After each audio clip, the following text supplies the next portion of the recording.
The Pattanam archaeological research was started in the year 2006.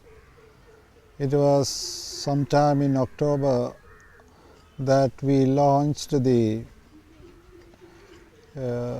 exploratory studies, that is surface surveys. We thought that we should have a fresh look at the surface for its topographical features, geographical features, and also what we get from the surface. So that was a very scientific operation in which we collected topographical, geographical, anthropological, cultural data in very given formats, from Madilagam to Paravur and up to Valluvalli. That was the point where we got some Roman coins earlier in the 80s. So a wider area was selected for surface studies. We were feeling that this site has great maritime significance, especially in terms of its general geological and geographical features. We feel this is a kind of a mound which would have been surrounded by water bodies, a kind of an island. And the mean sea level is 3.32 meters above. Mean sea level MSL is 3.32 meters above, means at a coastal area this is substantial, because in the coast the mean sea level is quite low. So the tradition also here says that this is the point where the people used to come as a rescue point to escape from the floods. So from very old times, this was a elevation point, and with those times all the communications were through water. So this area has a lot of paleo channels which helped access not only to the interior through the Periyar, but also to the Arabian Sea, which is even today just 4 kilometers. So this water kind of a facility, the crisscrossing of canals even within Pattanam, was a strong indication that this is probably one important ancient site, and it could be part of Muziris.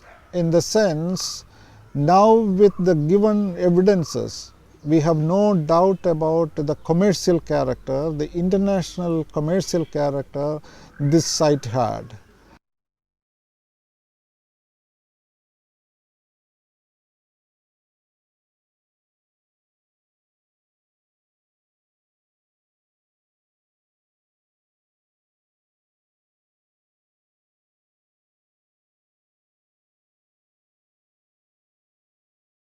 Muziris Heritage Project started as a very small project, and in one sentence it can be said, when the project is finished, it will portray 3000 years of Kerala's history. So we will be in the peculiarity of this place is that there are different layers of history seen in a small area. You can see the Roman layer, you can see the Jewish layer where the Jews came here 2000 years ago, the Arabs came here, the Chinese came here, even the Portuguese came here, Dutch. So you can see all these layers, each person has left one trace or the other in this place. So you have the oldest mosque in India is here, the oldest Catholic church is here, the oldest European monument is here, the first synagogue in India is here. So that way, this place has a lot of importance historically. So what we are trying to say is wherever this 3000 years of Kerala's history through the monuments and sites, and where there are missing links, we are setting up museums. One important aspect of the project is the conservation aspect. That is the most primary aspect of the project. The project is leading to the conservation of many historic buildings. If you take one of the second important aspect is the educational value for the project. So many school children can come and learn about history by looking at all these monuments and sites. So it's that way. It is a very educational project.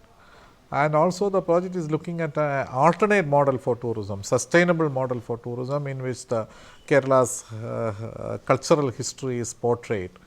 One thing we have tried to do in this project is to bring in the intangible elements also into this project. For example, the cultural festivals which are happening, the craftsmen in different areas, and the market activities which are happening. So where there are missing links in the in the history aspect, or the that is where the role of the museums come in. And these are not museums in the conventional sense. These are more like community museums. These are museums which will portray the lifestyle and the culture of this area, rather than the portraying some major works of art. These museums are relevant in a local context, and it exhibits the prideness or the pride of the local community.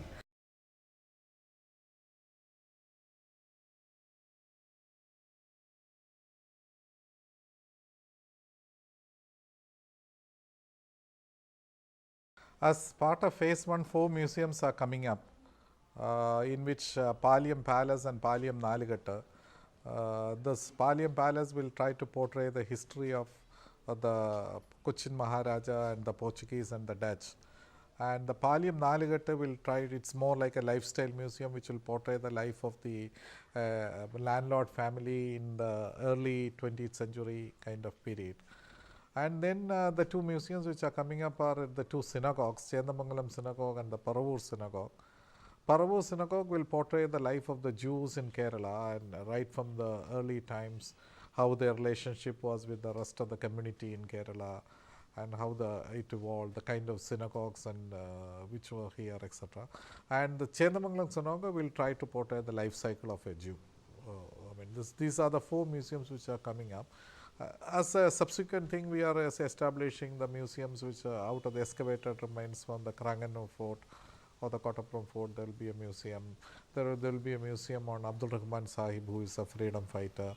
There is an Islamic museum coming which is coming up in the compound of the first mosque. There is a temple museum coming up in Kodunallur. So like that we are trying to portray. There is a handloom museum coming up. There is a Kayar museum which will portray how the Kayar was produced in the olden times, or how was a Kayar worker's life, and all those things, etc. So all these things will eventually might take more time to come up, but these are part of the overall master plan of the project.